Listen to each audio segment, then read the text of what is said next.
अस्सलाम वालेकुम, मैं हूं आपकी होस्ट अनीज़ा हबीब प्रोग्राम इनसाइट के साथ। और आज मेरे साथ स्टूडियो में मौजूद हैं डॉक्टर राफिया रफ़ीक, जो कि डायरेक्टर है institute of applied psychology Punjab university की।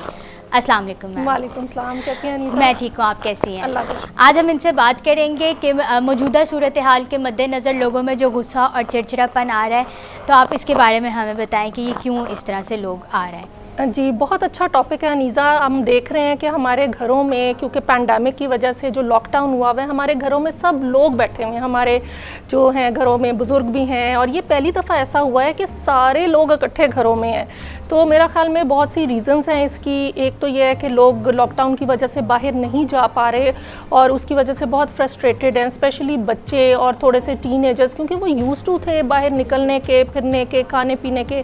तो अब वो क्योंकि घरों में लॉकडाउन है, वो बाहर नहीं निकल सकते। छोटे बच्चों को हम लोगों ने बहुत ज़्यादा घरों में जो है इवन के कमरों से बाहर नहीं निकलने दे रहे। तो जो हम बहुत ओवर प्रोटेक्टिव भी हो गए हैं, उसकी वजह से भी बच्चे बहुत ज़्यादा एंग्शियस हो रहे हैं। और कुछ बच्चे डिप्रेशन की वजह से भी जो है इरिटेबल मूड आ रहा है बच्चों के अंदर। आपको पता है कि डिप्रेशन जब बच्चों में होता है तो उनमें इरिटेबिलिटी बहुत ज़्यादा आ जाती है। वो भी हाँ जी, वो भी एक फॉर्म है आपकी जो एंगर की फॉर्म होती है। तो इसके अलावा जो लोग टाइम लाइन पढ़ रहे हैं कि जी ये कोरोना कब जाएगा, उसकी वजह से बहुत ज़्यादा लोगों में ये टेंशन आ रही है कि जी इटली में इतनी डेथ्स हो रही हैं इधर। तो वो जो एक टेंशन और स्ट्रेस की वजह से गुस्सा आ रहा है कि अब तो ये इतनी देर चलेगा कि हम घरों से बाहर नहीं निकल सकते। तो इस वजह से बहुत लोगों में गुस्सा जो है। और दूसरी हमारे पॉपुलेशन जो घरों में बैठी है, उनके पास कोई प्रोडक्टिव काम ही नहीं है। अब घर में आप सारा दिन बैठेंगे, या आपका ध्यान खाने पे जाएगा, या आपका ध्यान जो है वो इस चीज़ पे जाएगा कि कब ये खुले सारा कुछ और मैं कब घर से बाहर निकलूँ। तो ये सारी जो एक सिनेरियो पैंडेमिक की वजह से और लॉकडाउन की वजह से, इसकी वजह से गुस्सा ज़्यादा बढ़ रहा है। तो आप ये कहना चाह रही हैं कि गुस्सा जो एक फितरी अमल है इस सिचुएशन को मद्देनज़र रखते हुए? बिल्कुल, आपकी 100% बात ठीक है। देखिए, गुस्सा वैसे भी एक फितरी अमल है। अब देखें कि अगर इसकी आप एवोल्यूशन देखें कि पहले ज़माने में क्या होता था, सर्वाइवल ऑफ द फिटेस्ट होता था कि जो इन लोगों में गुस्सा एग्रेशन होता था, जिनके अंदर प्रोडक्शन ऑफ एड्रेनलिन ज़्यादा होती थी, वो एनिमल्स जो हैं वो अपने लिए शिकार भी कर सकते थे और वो अपने आप को सर्वाइव भी करते थे। इसी तरह इंसानों में भी गुस्सा एक फितरी अमल है। अगर कोई ये कहता है कि जी मुझे गुस्सा नहीं आता, तो मुझे इसके ऊपर बड़ी हैरत होती है कि ये बिल्कुल झूठ बात है। गुस्सा हर शख्स को आता है, लेकिन बात यह है कि हमारी 20% जो पॉपुलेशन है उसका गुस्सा जो है वो टॉक्सिक लेवल का गुस्सा होता है। कैसे पता चलता है मैम कि गुस्सा अब टॉक्सिक लेवल पे चला गया, नॉर्मल नहीं रहा और इसका इलाज अब ज़रूरी है? देखिए, टॉक्सिक लेवल का तब पता चलता है कि जब आपके गुस्सा आपको बार बार आ रहा हो, फ्रीक्वेंसी बढ़ जाए, ड्यूरेशन बढ़ जाए, आपके रिश्ते जो हैं वो ख़राब होने शुरू हो जाएं। अगर आप ऑफिस में काम करते हैं तो दफ्तर पे आपकी लड़ाइयाँ शुरू हो जाती हैं। अगर आप घर में रहते हैं तो आप अपने बीवी बच्चों से लड़ रहे हैं, बीवी है तो हस्बैंड से लड़ रही है, बच्चे हैं तो आपस में उनकी लड़ाई हो रही है। तो जब आपके सारे जो जिन लेवल्स ऑफ फंक्शनैलिटी में अगर चेंज आना शुरू होता है, आप स्टूडेंट हैं तो आपके गुस्से की वजह से आपके अगर रिलेशनशिप्स ख़राब हो रहे हैं और फ्रेंड्स के साथ आपके रिलेशनशिप्स ख़राब हो रहे हैं, डेफिनेटली आपके ग्रेड्स भी गिरने शुरू हो जाएंगे। ऑक्यूपेशन में है तो ऑक्यूपेशनल एफिशिएंसी जो है वो कम होनी शुरू हो जाती है। ये तो आप बिल्कुल ठीक बात कह रही हैं। अच्छा, गुस्से के हमारी सेहत पे भी कोई असरात पड़ते हैं? बिल्कुल, गुस्सा हम लोगों को दो तरह का एंगर होता तो डिफरेंट टाइप्स का, लेकिन दो मेजर क्लासिफिकेशन है गुस्से की। एक होता है एंगर इन, यानी कुछ ऐसे लोग होते हैं जो अपने अंदर गुस्सा दबा लेते हैं और वो जाहिर नहीं करते। एक किस्म होती है एंगर आउट, कि उनको ज़रा सी भी कोई फ्रस्ट्रेशन होती है, ज़रा सा भी कोई प्रॉब्लम आती है, या वो उनकी ज़रा सी भी सोच में कोई चीज़ आ जाती है तो वो एकदम भड़क पड़ते हैं। और उसकी वजह से वो कई दफ़ा उसकी डिफरेंट फॉर्म्स होती है, कई दफ़ा गाली गलोच, कई दफ़ा लड़ाई झगड़ा, कई दफ़ा मार कुटाई, तो वो डिफरेंट फॉर्म्स होती हैं। लेकिन दोनों फॉर्म्स, चाहे एंगर इन हो या एंगर आउट हो, दोनों ही हमारी मेंटल और फिज़िकल हेल्थ को अफेक्ट करती हैं। एंगर इन जो है वो आपको डायबिटीज़, हाइपरटेंशन, हार्ट डिजीज़ की तरफ लेके जाता है।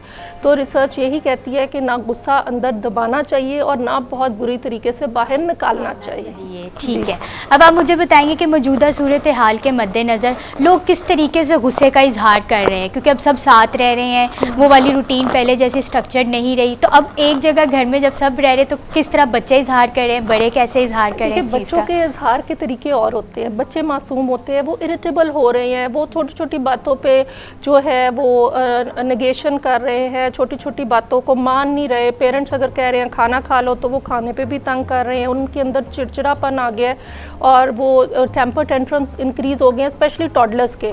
और जो थोड़े से बड़े हैं बच्चे वो एक तरह की स्केपगोटिंग कर रहे हैं, अगर उनको गुस्सा चढ़ता है तो अपने बहन भाइयों से लड़ना शुरू कर दे।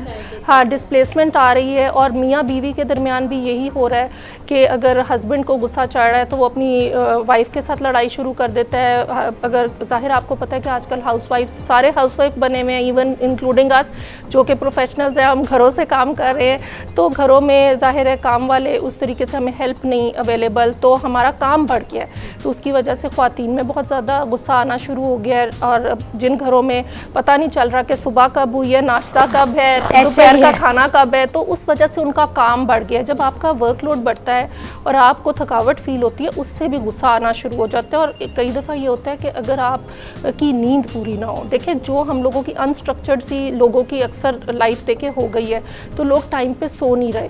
तो जब आप ज़ाहिर टाइम पे नहीं सोएंगे तो आप टाइम पे नहीं उठेंगे, उसकी वजह से भी आपका जिस्म अनरेस्टेड रह रहा है, क्योंकि अक्सर लोग सुबह मॉर्निंग में सो रहे हैं, तो वो एक हमारा हार्मोन होता है मेलेटोनिन, वो प्रोड्यूस नहीं हो रहा, तो आप रेस्टेड स्लीप में नहीं होंगे, तो उसकी वजह से भी एंगर आ रहा है। अच्छा, अब इस सूरत हाल के मद्देनज़र अगर हम बच्चों से स्टार्ट करें तो बच्चों में आप वालिदैन को कैसे बताएंगे कि जब बच्चा गुस्सा कर रहा है तो वो किस तरह से बच्चे को रिलैक्स करें या कूल डाउन करें सिचुएशन? देखिए ये तो बहुत अच्छी बात है, मेरे ख्याल में पेरेंट्स बहुत खुशी से सुनेंगे। ये अगर बच्चा छोटा बच्चा है और जो है टॉडलर है, अगर वो टेम्पर टेंट्रम थ्रो कर रहा है तो उसको उस टाइम बिल्कुल इंटरवीन ना करे। अगर वो ज़िद कर रहा है, ज़मीन पे लेट रहा है, टांगे मार रहा है, थोड़ी देर उसको उसका time they. Time out is the best technique in this. अच्छा, हमारे यहाँ पे होता है कि माएँ फ़ौरन से पकड़ लेती कि मज़ीद वो और ना तंग करे, तो जो उसको चीज़ चाहिए जी वो ला के दे देती हैं। ये तो आप रीइंफोर्स कर रहे हैं ना उसको, आप उसके गुस्से की रीइंफोर्समेंट तब करेंगे जब उसको आप वापस वो चीज़ दे देते हैं जिससे आप उसे रोक रहे होते हैं।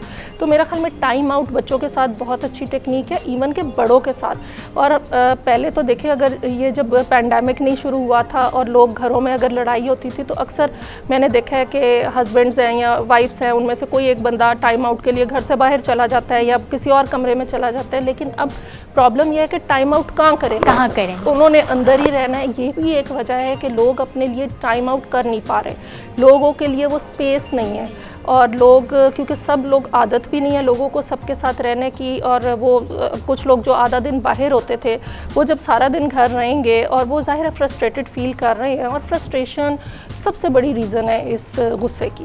ठीक, अब मुझे बताएंगी बड़े जो घर रह रहे हैं वो अपने गुस्से को, जैसे अब ऑब्वियसली कुछ लोग घर से काम कर रहे हैं, ठीक है, कुछ लोगों के अभी जॉब का कुछ पता नहीं है कब तक ये लॉकडाउन है, तो जो घर में अगर उनको इस सूरत हाल में चिड़चिड़ापन बहुत ज़्यादा हो रहा है तो वो अपने गुस्से को कैसे कंट्रोल करें या किस तरह से जो है मैनेज करें घर? देखिए, मैं हमेशा बात करती हूँ एंगर मैनेजमेंट से पहले एक चीज़ ज़रूरी है, compassion, self compassion and compassion for others. यानी ये कि आप अपनी वैल्यूज़ क्या है। अगर आप गुस्सा करके अपनी फैमिली लाइफ ख़राब कर रहे हैं तो आप एक दफ़ा सोचें कि आपका ये गुस्सा जो है आपको क्या फ़ायदे दे रहा है और गुस्से से आपको क्या नुकसानात मिल रहे हैं।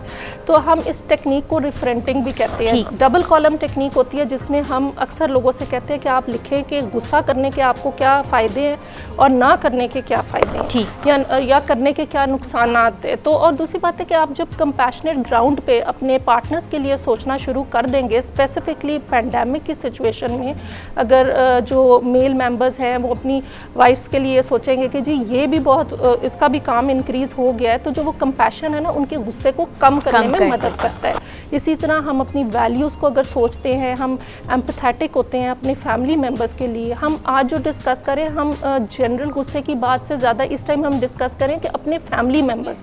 तो सबसे ज़्यादा चैरिटी बिगिंस फ्रॉम होम। अगर हम घरों में कंपैशनेट नहीं होते, हम घरों में एम्पैथेटिक नहीं होते, हम घरों में अपनी वैल्यूज़ को जो है वो नफाज नहीं करते, तो फिर फ़ायदा क्या।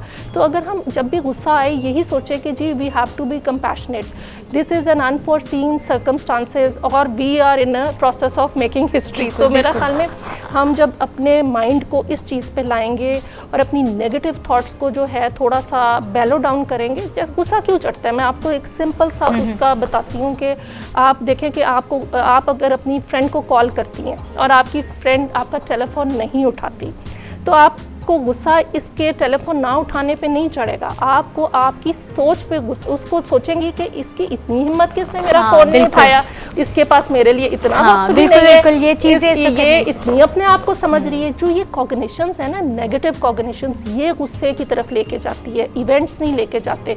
तो जब गुस्सा आए आप उसको एनालाइज करें कि आप उसके अंदर गुस्से की जो इवेंट आप समझ रहे हैं कि वो इवेंट है, वो एक्चुअली आपकी अपनी उसके अंदर थॉट प्रोसेस क्या है। अगर आपका कोई नेगेटिव थॉट प्रोसेसेस हैं तो उसके ऊपर आप इजीली उसको थोड़े से प्रोडक्टिव और पॉजिटिव थॉट प्रोसेस में चेंज कर सकते हैं। ठीक है, थोड़ा सा ब्रेक ले लेते हैं, फिर ब्रेक के बाद हाजिर होते हैं। शुक्रिया, साथ रहिएगा।